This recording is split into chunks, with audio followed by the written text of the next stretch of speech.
it's Vegas. Nothing better than Creation Las Vegas, right? Best con on earth. So, you guys having a good time so far? Glad to hear it. I knew you would. How many of you guys have I not seen at a convention before? Not very many. Only a couple, like 2. Okay, that's good. So you guys can come by my table and I'll tell you some of the funny stories that I usually tell everyone else. But I will tell you a couple things that I've been doing lately that are really super exciting. I guess I'll just get straight to it and then we can have a Q&A, etc., right? All right, well, one thing that I'm here to talk about, which I'm really excited about, is I founded the first ever organization to make a stand against bullying, racism, misogyny, LGBTQ bullying, cyberbullying, and other forms of hate, using pop culture stories like Star Trek to make the world an actual better place. Thank you. Well, it's working beautifully, and I'm really excited about it. It's called Pop Culture Hero Coalition. And do you want me to tell you how I founded it? Okay. So, several years ago, I had been working with men and women coming out of gangs at a place called Homeboy Industries. And I started thinking, right? You guys know Homeboy? Oh, there you are. Okay. So Homeboy's a place that takes people that have otherwise pretty much no future. They come straight out of prison, and Homeboy helps them get their lives together. And I've been teaching a class called Life Planning there, where we help them go, get their high school diploma, or get their GED, or get their driver's license, get into substance abuse treatment, get into parenting classes, all sorts of things that they need to make their lives work. And I asked one of the guys there what was it that made him get involved in this very, very painful life. And he told me he had been bullied when he was in 6th grade. And his friends formed a little gang to get after the bullies, and they grew, and everybody got worse and worse, so their tactics got worse, and they eventually became a really bad gang. And I started thinking about the dynamics of oppression, and I started thinking about these stories that we celebrate and how we need heroism in our life. These stories ring true to us in a way that is very deep, it's transcendent. And I think that's because we're meant to live these stories, right? I mean, aren't you here because you identify strongly with someone on the show who did something good? Woo! And the rest of you, I don't know about you. But I started thinking about how pop culture really is such, as we all know, such a great mirror to the world, to hold up, to see ourselves, to dream, and to teach us, to lead us, to laugh or cry or make that phone call or hug your friend or write that letter you've been meaning to write. And I started thinking about all the potential that is in these stories, as you well know, or you wouldn't be here. So about that time, there was a story in the news I read. A little girl named Katie was bullied in Chicago for carrying her Star Wars lunchbox to school. And all the boys were following Katie around saying, "You can't like Star Wars, you're a girl. Girls don't like Star Wars." What? So little Katie, 1st grade, went home to her mom and she said, "Mom, I'm not gonna like Star Wars anymore because I'm getting made fun of." And her mom said, "Katie, you get to be who you are." And so her mom is a really accomplished writer, really wonderful writer named Carrie Goldman. And her mom wrote this blog saying, "Can you guys reach out and support my daughter, Katie?" And so she posted that blog and they went to sleep, and then hundreds of people posted, "You be you, Katie. You get to be exactly who you are. Don't let anybody else tell you what's okay or who to be." And Katie and her mom woke up to hundreds of messages encouraging Katie, and a message from Lucasfilm saying, "We love it when girls like Star Wars." I bet you do. So So I was one of those people that posted encouragement for Katie, saying, I love science fiction, I'm a girl, I want to encourage you, Katie. And Carrie and I kept in touch, her mom, and Carrie asked me to do an interview for a book she wanted to write on ending bullying. Being a really wonderful writer, she saw how much response there was. And so I did an interview for the book. I also put her in touch with my friend Peter Mayhew, who played Chewbacca. So now, Peter Mayhew is friends with little Katie getting bullied in first grade. Don't screw with us. Right? Right. So anyway, Carrie's book came out through HarperCollins, and it's since become one of the go-to books on ending bullying in the country. And Carrie asked me to get her book into San Diego Comic-Con, and I said, yes, but let's do more than that. Let's take these stories and do something with them in real life to let people know that we are standing against injustice. We're standing against bullying and racism and misogyny. We're standing for equality and we're standing for justice. Let's use these stories and take the next natural step and lead people to be the heroes that we love on screen. So our motto is, we love superheroes, why not be one? So I told her that we were going to form this coalition, and then I went, uh-oh, wait a minute, what did I just do? How do you form a coalition? So I thought, well, who would I ask to have it in a coalition? That's like one of those words that has official people, right? So, okay, I'll call the United Nations. I'd never talked to them before. But I called them and I said, hi, this is Chase Masterson from Star Trek.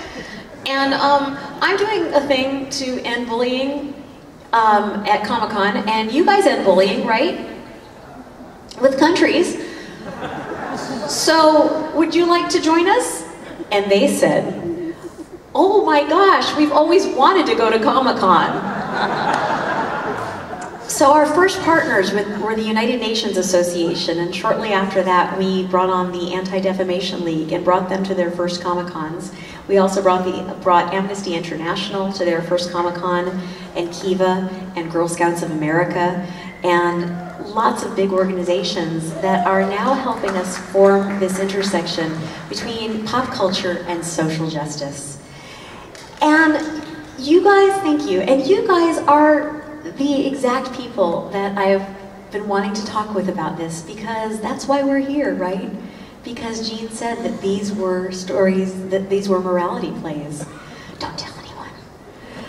And so it's very exciting. We've got some really cool stuff happening with that, and I'll tell you more later if you'd like. But there's some patient people asking for questions, so that's where I've been putting the bulk of my time and energy. And through that, there are some really cool projects I'll tell you about in a minute. But cool? Woo! Woo!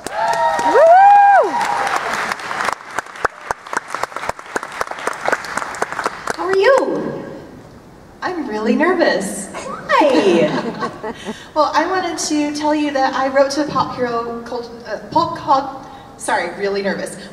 Hero Coalition, because I was hosting a family-friendly, nerdy event this January, and there were going to be kids, and I had been hearing some stories about bullying in the schools in our area recently. And so I wrote to the Pop Culture Hero Coalition, and the curriculum wasn't ready, but they sent me a script anyways about superheroes and bullying. And so when we got to the event, we asked the kids, have you ever seen someone being bullied? And every single kid said yes. And then we asked the kids, who have you seen being bullied? And every single kid said me. And so I'm so glad that we wrote to you guys helped us out, and we were able to help the kids, and they could talk about what they'd seen and what to do when they see someone being bullied. And at the end, they all drew pictures and wrote messages for people who had been bullied to help them feel better. And it was really sweet. And I just want to say thank you so much. And my question was going to be, what is Pop Culture Hero Coalition doing these days? But you kind of answered the question. Thank you for that. That's really nice to hear. We're so happy when we hear stories like that, and we hear them a pretty fair amount. This work is working because we're speaking kids' language, right? We're not telling people don't bully. We're saying, hey, don't you want to be like Captain America knocking out Nazis? You know what I mean. So we get to, we get to have a lot of fun and really make a difference. And making a difference is fun, right? You guys know that. So thank you for asking. One really cool thing that we did recently is we held our very first fundraiser. I'll tell you this. The coalition was self-funded for over 2 years. Carrie Goldman and I were flying ourselves around to conventions and putting all of our resources into everything that the coalition needed because I didn't want to approach the IRS because who wants to talk to the IRS any more than you have to? So I was really nervous about becoming a nonprofit. But finally, we decided, okay, we have to. There was just no way we could keep this up ourselves. And they say it takes between 3 to 6 months or as many as 18 months to become a nonprofit. Guess how long it took us to get approved? 7 days. Wow. 7 working days. And that's because even the IRS gets what you get, right? That girls love Star Wars and Star Trek. And everybody gets to be exactly who they want to be. So that's very exciting. So we have been existing on just basically, we've just been flying kind of by the seat of our pants in terms of funding since we got our nonprofit status in late 2015 because really our energy has been going into the programming. And we have a very small team still. And that's just how things grow. We wanted to really grow this organically and only bring in people that we really knew believed in this mission wholeheartedly.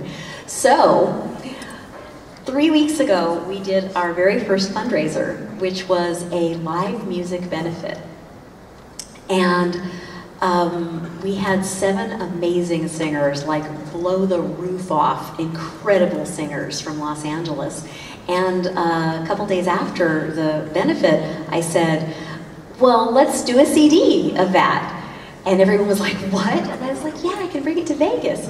And they said, there's no way. You cannot get this done in like 2.5 weeks. No way. And we did. Thanks. It's called Revolution. And it has incredible songs like renditions of Imagine and Love's in Need of Love Today, that Stevie Wonder song, and What the World Needs Now, and Janice Ian's at 17. I got to do that. And Greatest Love of All, and the list goes on. You Have More Friends Than You Know. Just really haunting, beautiful, uplifting songs. And so I have that with me, and I can show you the thing if you want. It didn't come out. It's somewhere. Oh, look it! As if I'm cute. Because he's a Ferengi, he cares about these things. So yeah, I'm just telling you because I'm really, really super proud of it. And we've gotten a couple of reviews that say things like, superb voices infused with the only true power, love. You'll play Revolution again and again. And a playlist of triumph, brilliant voices for a powerful cause. So come by and check it out if you'd like. I'm really proud of it, and it's fun to be able to combine passions with other passions, like music and changing the world, right? So that's what we've been up to. Thank you. Thanks for asking. Oh, hi. Hi. Kudos to you, first of all, for using your platform in a good way, your position. And I just had a question. When you're acting in something like Star Trek or something, regardless of what it might be, how do you get in the mindset to play your part and that sort of thing? Thank you for asking. How do I get in the mindset for acting a scene and things like that? Yeah, for acting a scene or a part. Well, that's a good question. Thank you for asking. I think that everybody has so many different things inside of them, and so, I think we have such a broad range, all of us, huge range of ability and emotion, and we sometimes put ourselves in boxes and we think, I would never do that, or I would never think that, or I can't imagine that. But deep down, most of us can. And so what you do is you take the little part of you that can imagine it, or that has actually been there. But I mean, worst case scenario, if you haven't really been in the same situation as your character, you can say, well, what kind of feeling or what kind of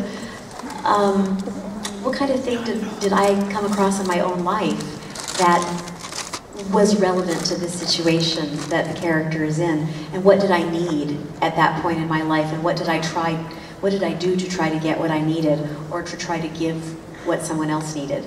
And then I don't even know what this is called, you substitute it, and you would look into someone's eyes that you're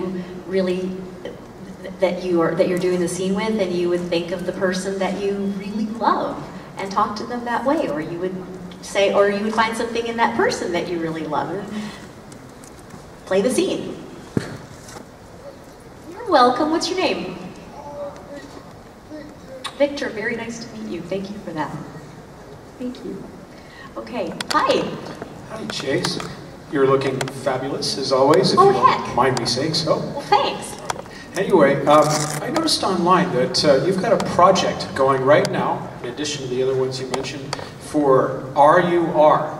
And I did read the original short story back in high school, and I really liked it. And I noticed you're collaborating with Kipley Brown again. I was just wondering, what state it's in right now in production, and how you're going to alter the source material, or if you're going to be very faithful to it. Thanks for asking.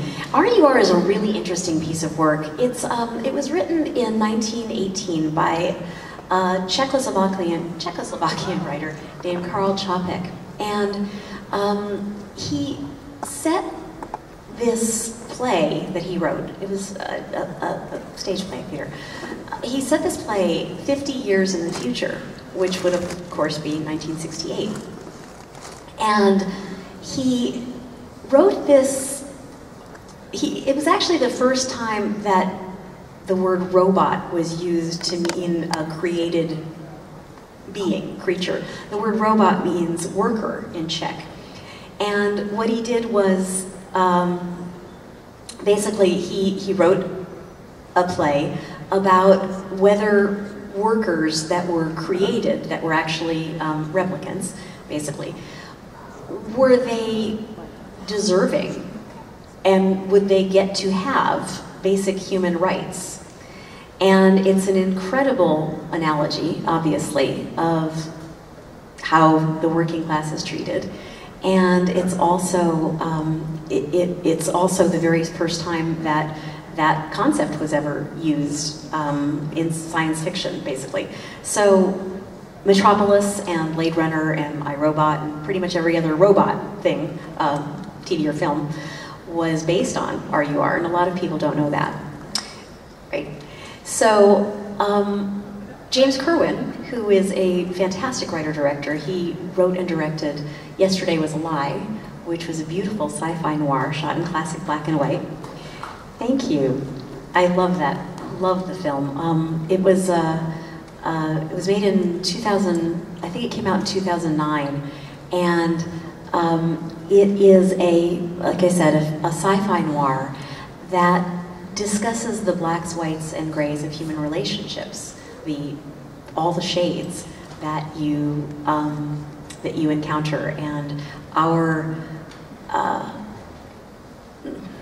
sense of relationships and time, and if we really do get stuck in our past and can't shake the memory of someone, which is something I think we've all encountered. So that is just a really beautiful original piece of work.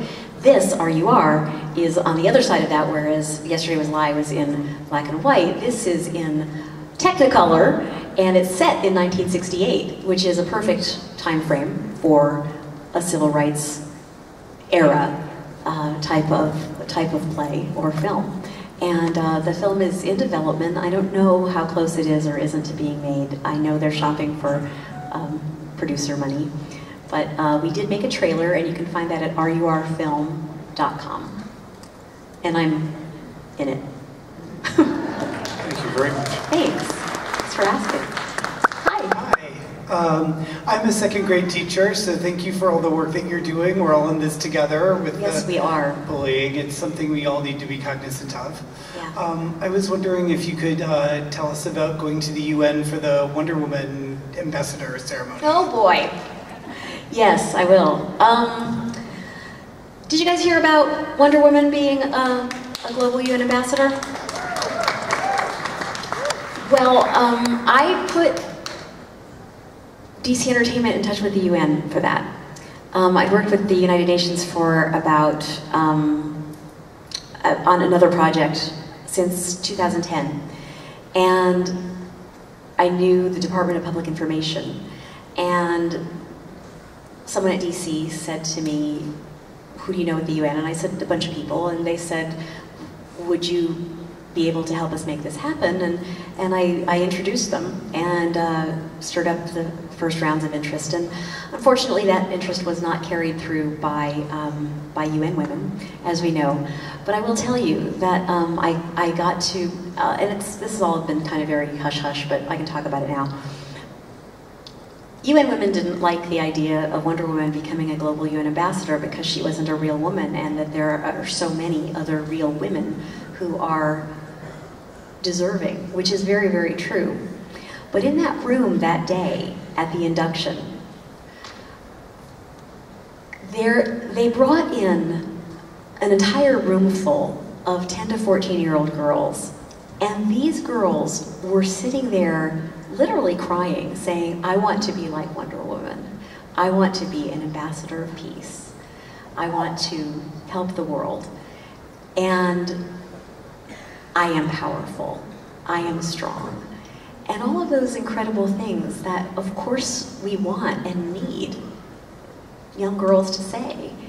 And those girls are going to grow to a point where they care about all of these incredible real-world women, but they're not at that point right now. So it really would have been a great thing if it had been seen through. Again, the power of pop culture to really change the world. Unfortunately, it didn't happen. I mean, it did for a while. I was thinking I should suggest Nichelle Nichols. Woo! Would she be a great ambassador? Yes. Maybe I'll do that. I don't know. That's not a spoiler or anything, I just thought of it. All right, yes. Hi, it is a true privilege to talk to you. Deep Space Nine is one of the greatest TV shows ever made, but you guys already know that, that's why you're here. But my question specifically was, Lita's character, your character in the show, starts off almost like an intentional throwaway, very one-dimensional character. She's in the background, she's a Dabo girl. Was the growth, the arc that the character took, an intentional bluff on the creators and your part to say, hey, this is where we're starting, but we see her go through this incredible journey? Or was that something that panned out because of your acting and the way your character picked up? And the second part of my question is, one of my most heartbreaking moments in that show is when your relationship with Dr. Bashir ends. Could you talk a little bit about that? Sure, thank you for that. First, I have to ask you a question, though, which is, who told you that Lita was one-dimensional at the first? As a viewer, it feels like that character who is just there to serve a purpose in a scene that does not ultimately add to a story in the beginning, in the first few episodes. Yeah. It's all right. Okay. Yeah. No, it's okay. I'm playing with you. A lot of people did think that, and I understand that. And I think that is as one of the very many Star Trekian messages in the character. And I think that's a large part of why I'm standing before you today and still around. Because people are not always who you think they are. Things are not always as they seem. People are generally much deeper and richer and more, just fuller than we give them credit for. Not always, of course. We know, people have great big insides, but a lot of times we don't really have the kind of insight and empathy into a person that we could.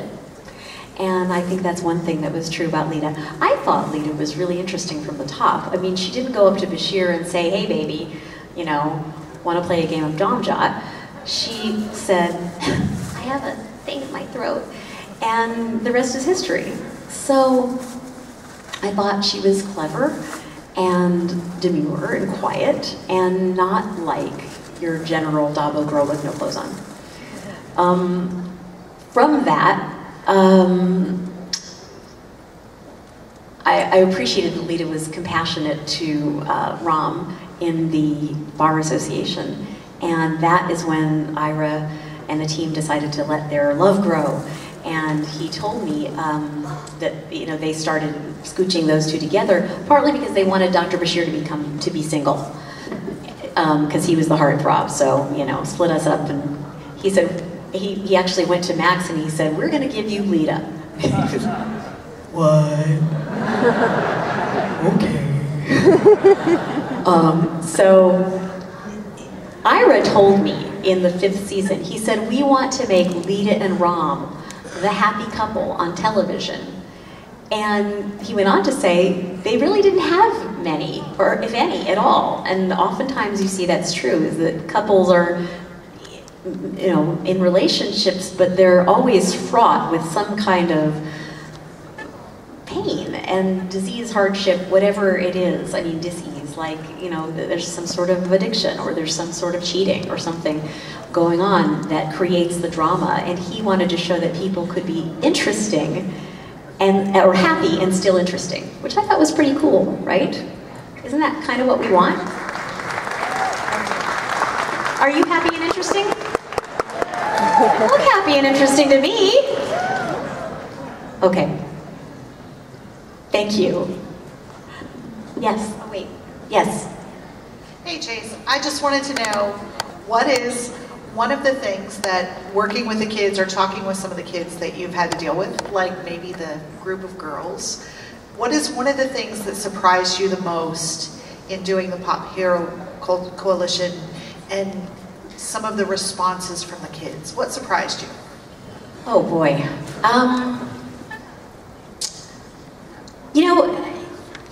Kids can be very resilient, and a little can go a really long way. And a little attention or someone just saying, I see you, is so important. I see what happened to you, and it never should have. Just us going into a room and saying, right, just saying, it was not your fault. Bullying was never your fault. If someone was mean to you, it was not about you. Bullying is always about the pain and insecurity and fear of the bully. And it doesn't seem like that, it doesn't feel like it, but that's what it is. And so when people get a hold of that, they immediately see it from a different perspective. I do this exercise where I talk with kids and I say, look, if I'm going to give you a piece of crap, do you have to take it? Doesn't mean it's yours. So we have to, it's something that I talked with the kids at Homeboy about when I worked with them about keeping themselves safe. And these kids have to keep themselves safe in a lot of different ways. Safe physically, and also safe from anger, because anger can lead to a lot of other really bad things, like addiction and like getting back into gang involvement and to self-destruction, right? And so here can be started, but keeping yourself in a circle of safety and keeping the people around you, people and things around you, so that if you're gonna go outside of your circle of safety and do something dumb, you have people that will stand in the way and go, hey, you don't really want to do that. Look at your values, look at what you want, look at what you need in life, and get you back on track. And it's actually so easy to do. It doesn't always work. People make their own choices. But it does make a difference pretty easily, and I think that's the main point. Thank you. You're welcome. Thank you, Kim. Appreciate it. I want to make sure I have time to do one song, if that's okay with you guys. We're out of time. Say it again. Oh, we're over. Oh, well, will you come by my table and I'll sing for you there. How's that? Thank you so very much. I love you guys, and it's really great to see you. Thanks for letting me have a quieter, gentler panel. I just wanted to tell you what's been up, and be well. well. Thanks again. Live on and prosper.